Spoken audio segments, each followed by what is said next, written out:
Illinois Stories is brought to you by the Corporation for Public Broadcasting and by the support of viewers like you. Thank you. Hello, welcome to Illinois Stories. I'm Mark McDonald in Macomb, on the square in Macomb at the West Central Illinois Arts Center, where for the last several weeks there's been a fascinating exhibit here, and it's fascinating because of the background of the woman and the quality of the art this woman left to the citizens of Macomb when she passed away in the 70s. You may have heard of a woman named Polly Pottle. On her death, she left, as part of her will, and money and art for the citizens of Macomb to enjoy for decades into the future. And that's what's going on here at the Art Center. A couple of these are actually pieces by Polly Pottle herself, who was the chair of the art department at Western Illinois University. But most of these are just part of an extensive collection that many people have seen their whole lives in Macomb and never really knew how they all came together. Well, I sort of like to call it hidden in plain sight. One of the guests on the program, Fred Jones, gave me that idea because many of these works of art were in the courthouse, some were in the hospital, others have been around town. But we're going to take a look at them today, and we're also going to talk to some folks who knew Polly Pottle and her love for art. Rosemary Ayton, you're one of them. In fact, you were a student, weren't you, of Polly's back in the 1950s? Yes, was that? Somewhere between 53 and 57 when I was an undergraduate student here at Western. And we were a Western Illinois Teachers College at that time. So there were probably 3,000 students on campus. But I had her for art appreciation class, which was a general education type class because my major was math and physical education at the time.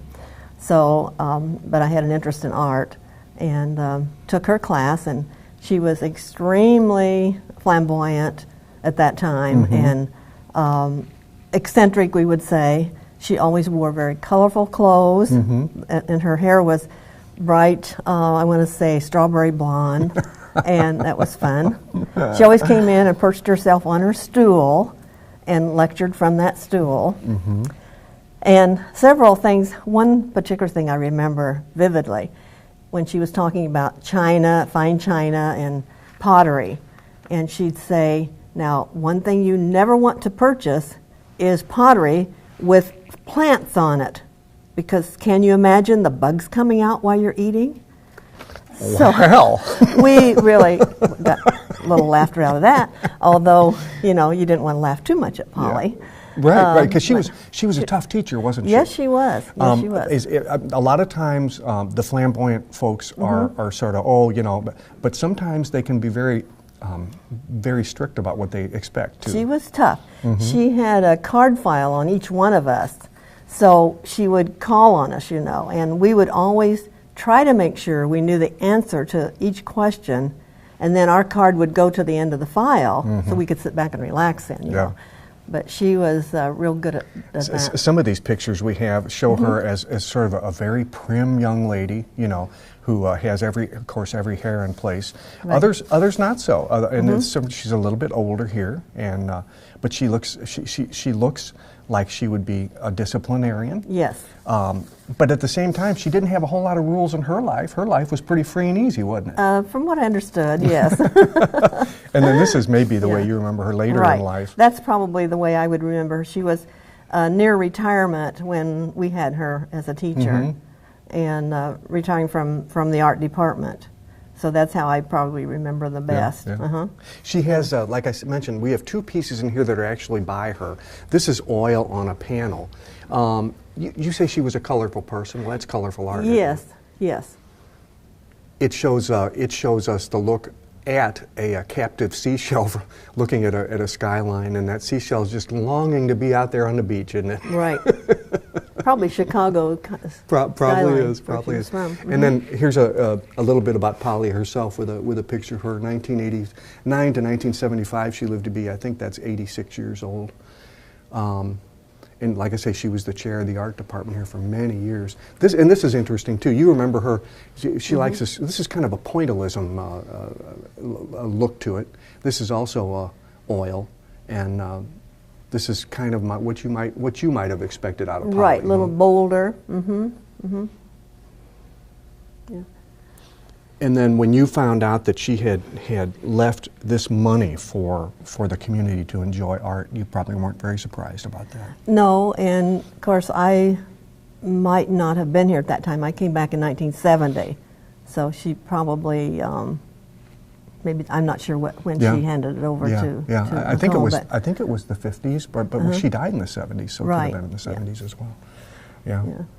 But you know, talking about her personally being very reserved in the classroom and tough, and I think that is very typical of women in that era, because we had our physical education teachers were much like that too, and so I think she was just of that generation.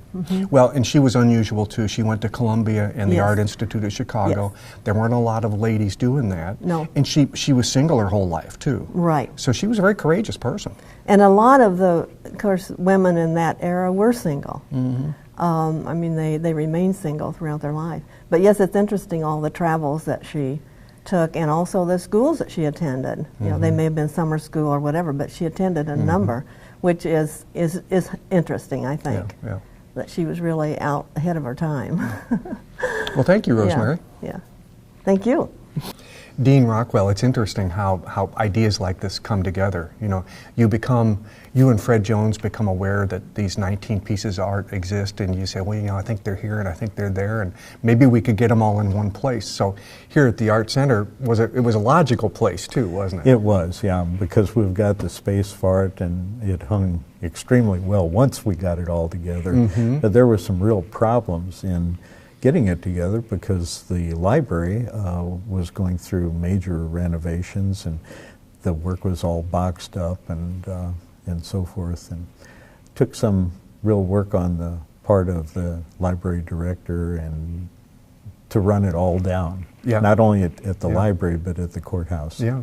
Well, then, of course, you have to assemble it all. You have to get it here. You have to hang it all.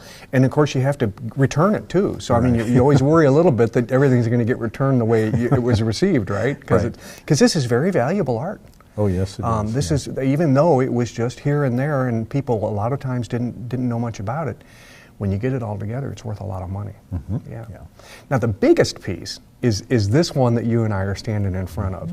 And it's also unusual in that it's the only one that's fiber. I mean, this is like, this woman made a rug, and it's a big rug, and the people who visited the library are very familiar with this, aren't they? Right, because it had hung right in the stairwell of the old library. So whenever you walked in the building, or certainly when you walked upstairs, you would confront it with this, and it's a beautiful piece. It is. Tell us a little bit about the artist. What do you know about her? Well, her name is Muriel Nesny-Helfman, and she signs her work Nesny.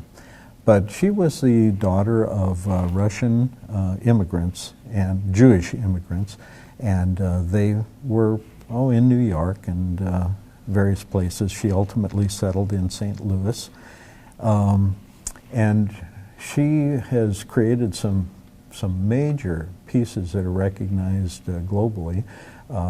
One was a series of the images of the Holocaust that she did between 1979, 1989, and that's where she really got her acclaim. Now this one, as you can see, it looks like it's most of west central Illinois, from the Illinois River to the Mississippi River and those counties in between. What's the significance of it?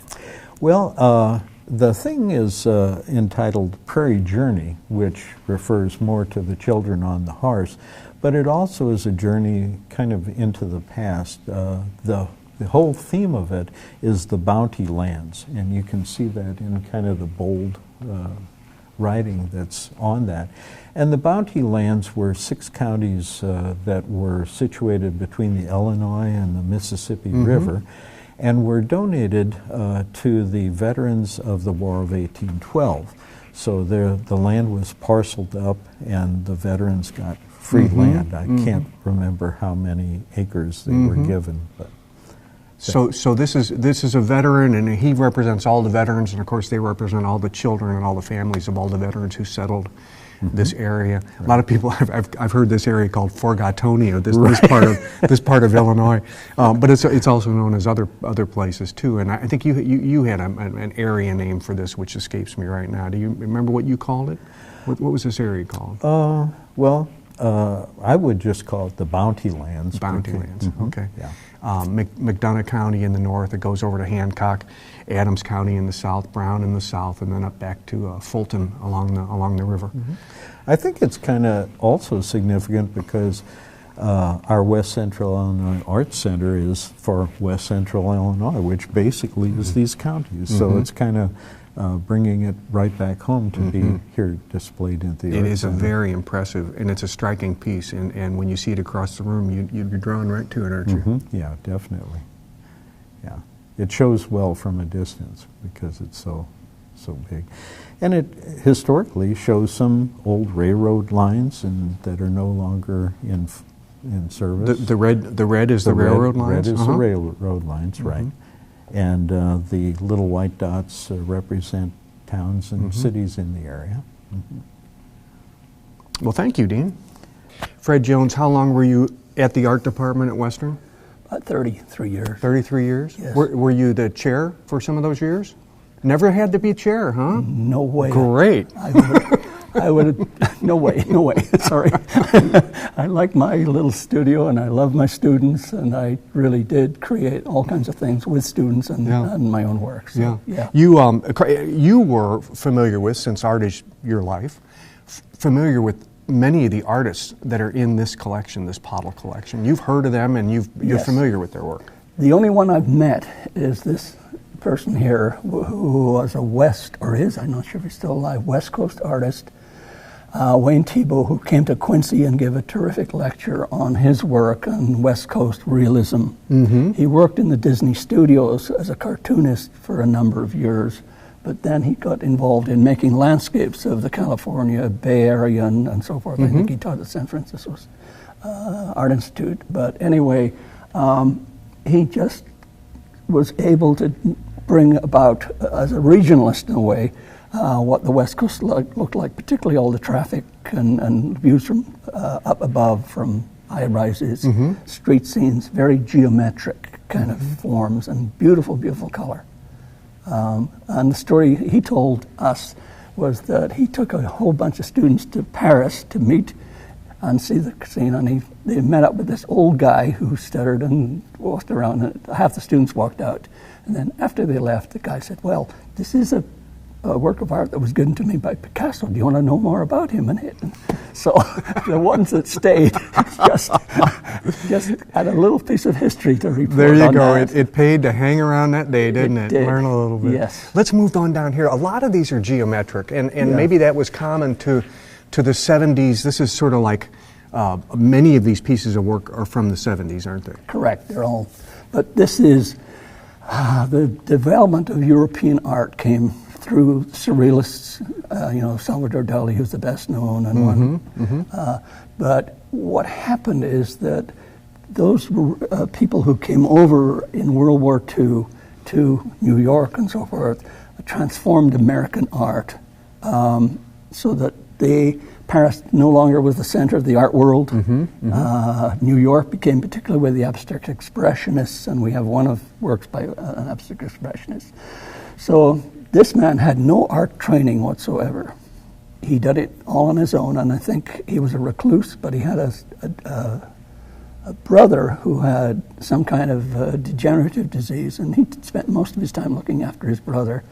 But his works are everywhere. In fact, we have a friend who's just come from Vienna and said, wow, you have one of those? He said it was a stunning exhibition in Vienna when I saw Joseph Cornell. And it's all to do with the imagination, and I think you can say that it's how to make a rainbow. But it sort of begs that you are as imaginative as the artist is in saying, well, what is this? This is space, and these are spatial configurations, and oops, I'm touching it, sorry. Sorry, James. It is a landscape. Or Joseph. Yeah, Joseph. It is a landscape in the ultimate thing, and and I could give you all kinds of references of how Cézanne broke up the landscape into geometric forms that beget cubism. Mm-hmm. So in these, there's perspective lines. There's all kinds of forms that relate to the mind and the imagination that one can bring. There are only 125 of those prints made. Yeah, he only made a few prints, actually. So, oh, is that right? Yes. Now, the Albers name is familiar to people that know art, isn't it? Oh, gosh, yes. Joseph Albert, again, came from Europe. He escaped Nazi Germany, or at least the 30s, and came over and was transformative in the way that he impacted American art. His basic ingredient is color, and he wrote a book called The Interaction of Color, and it became the textbook for American art schools and so forth. What he was known for was teaching at Black Mountain College in Northern Carolina, and all the big heavy-duty people who went there, Rauschenberg and Larry Rivers and Jasper Johns, and these people are major people. I mean, their work sells for millions and millions of dollars. But he came over, and actually the story is that the Bauhaus, which was the new Bauhaus in Chicago, right. That was transplanted from Germany to Chicago, and along with Mies van der Rohe, and they came over and transformed American architecture. But this man came over and got involved in the interaction of colors, so that you say, well, what is going on here? Spatial kind of configurations. If you look enough, it moves in all kinds of different spatial ways. It can be forward, it can be behind, it can be enclosed, it can be, but I find it strange that it's a black and white, or maybe Albert said, no, this is color. Black is a color, gray is a color. But it is very, very, shall I say, purist, not simple, but pure. The way that we say it is that form and content, the form is the content in this. That you can look at this, and after a heavy-duty day at work, you can go home and you can look at this on the wall, and it doesn't sort of shout at you by somebody raising hell or damnation. It is very meditative and very contemplative. So now, Trova, too, yes, is a name that even, I don't know anything about art, but I know this name. He has work again all over, and the images are these. I mean, he has these fallen figures, up, down, sideways, and he has his main works are sculptural, and they are body size, chrome-plated people. I don't know if they're male or female, on wheels. So I think he gets into the idea that we are surrounded by technology, we are surrounded by computers, we're being devoured, and we're losing our human spirit. We're becoming machines. And this is the fall of man, you know? So the geometrics in some ways relate to how everything is in a box, you know, whether we go home or whether we live in a high-rise or whatever. Things are geometrically, rather than the natural world, which, you know, some of us have lucky enough to live in the country and say, well, this is the opposite. So right. Freedom and the blending of nature. Yeah. Now, this is interesting too, because most of these are prints in here, but you corrected me and said, no, this is a proof. Yes. The printmaker would have had this approved by Trova before they even started doing the prints. The printmaking process is one where the artist comes in and has an idea, and then, of course, the printer takes over with his assistants. They will try maybe 3 or 4 or 5 colors in different juxtapositions, but there might be trial proofs, and those become side assets, and then you get artist proofs. Now, the artist proofs might be no more than 5, and those usually go to the young people and the printer, and so they're more sought out after than the actual edition themselves.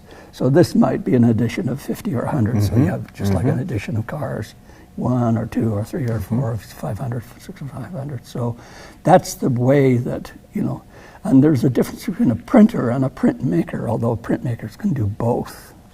Printers are normally the tech people, very skillful, and I mean, as a printmaker, I can appreciate the skill and the kind of technical expertise that goes into making something like this work. Fred Jacob Lawrence, you say his work is everywhere. He is probably the most important African-American artist of the latter part of the 20th century.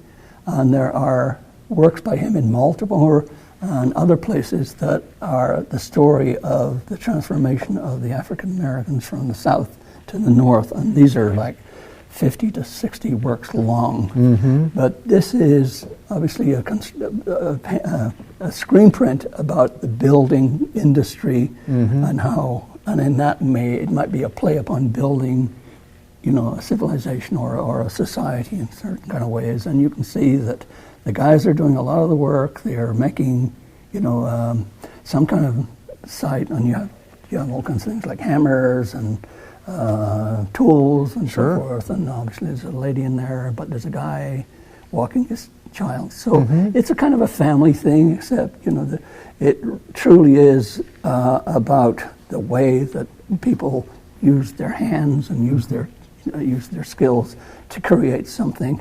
The colors might be a very unusual. That's what I was drawn to, the fact that the colors, yes, it's very industrious, but the colors aren't like that at all. The colors are kind of playful and joyful. And he was part of that movement that came out of people like Matisse and the exaggeration of colors in France. And in some ways, you don't want them to look real. You want them to sort of say, well, this is a different kind of way of thinking about patterns and movements and forms that kind of make up the print. But it's all flat. This is screen print, serigraphy. So you look at it, and they're all flat-shaped relationships, like jigsaw puzzle pieces in a way. Right. And I don't know what they're constructing. It could be a cross. I don't know. Yeah. But he worked in Harlem.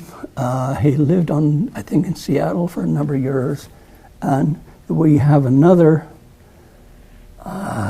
We don't have a work by him in the university collection, but we do have a work by another African American artist that is worth a lot of money. But I think this man had a much more important kind of part in American art, and African American art in particular. Let's back up a little bit and see this one over here. Fairfield Porter. There was a lot going on in American neorealism, a rejuvenation of realism, and certainly, I was going to say provincialism, but certainly regionalism. And so this is one of the last prints he did, but it's a kind of a play on the seashore and the patterns that the waves make and the simplification. So you have very subtle colors. This goes over that, and then little signs there, which are sort of negative and positive shapes. You see the one, and you see the other. Even in here, you have to be subtly. So it's a kind of a Matissean thing where pattern dominates. Truly, it's the way that he sort of breaks down forms into a more simplified way, and it's abstract or semi-abstract in a way. Yeah. And then we've got this is kind of abstract too, but not really abstract. It's sort of, you can tell, you obviously know what you're looking at, but you don't know you don't know why he's doing what he's doing necessarily. But this is Robert Motherwell. No, he is. Again, what happened in the 50s and 60s was Paris no longer became the center of the art world, and New York became, because people like Robert Motherwell took over and created a movement called the Abstract Expressionists, which was all about gesture, all about the way that you can use huge brush strokes on huge canvases. He's more famous for a series on the Spanish Civil War, but this is sort of an in-between composition of pop art, the position and so forth. So it's, I think, more about that. Motherwell was the intellectual. He had a bachelor's in philosophy from Stanford, then he went to Harvard, and then he went to Columbia for his PhD. So he was a writer as well as a kind of a main figure in the art world in the 60s and 70s. And what do we know about this? Also looks like very realistic. I have no idea who he was. 1931, but this is from 1975. Yeah, I don't know. I think he was a printmaker, and as I'm a printmaker, we're less well known in the art world than people who are painters. You know, there's an aristocracy where the painters and the sculptors sort of are the high flyers. But it's a beautiful, beautiful rendition of the interior, exterior of a house. It's almost photographic. It really is. It really is. And it doesn't look, it looks out of place with these other works from the 50s, 60s, and 70s, doesn't it? Yes, yeah, it does. So, yeah. Let's take a walk over to this colorful one over here. Okay. We don't have a lot of time, but we got enough time to look at this, and I think you wanted to point this out to us. Yeah. This is a wonderful space, by the way. We should, while we can talk, we can walk and talk and say that Dean and the young lady you mentioned, they do this voluntarily. They keep this art center open voluntarily. They are the, what's the word, stalwarts. Okay, we're talking about 20th century art, and this Ilinois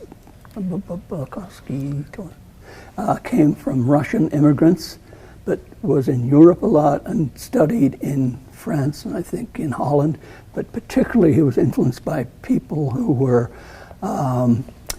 in a movement called the Style movement, which was simplification, pure form, juxtaposition of geometrical forms like Mondrian. So he was, the placement of things, the relationship between the black and the red is totally significant. It's sort of, you look at a motor car and you look at the style, you don't say, does that remind me of a landscape? No, it's pure form. It's and this is what these people are into. Again, the form is the content rather than people like the one we saw, which is an interior. Form becomes content rather than anything else. So these are, again, around and about. They came from the Russian movement of Malevich, who put a black square on a white background and called it a work of art, and that was revolutionary. And artists got it. Most artists got it. And this came out of that movement kind of thing. Fred, thank you very much for showing us all this. Oh, you're very welcome, Mark. And our thanks to Rosemary and Dean for joining us. Well, a reminder, the Theodora Pottle collection is only here at the West Central Illinois Art Center until March 4th, so there's a very limited time for viewing. They welcome you to come in from Tuesday through Friday from 11 to 3 and on Saturday from 10 to 4. It's free, but they do ask for your donation. With another Illinois story in Macomb, I'm Mark McDonald. Thanks for watching.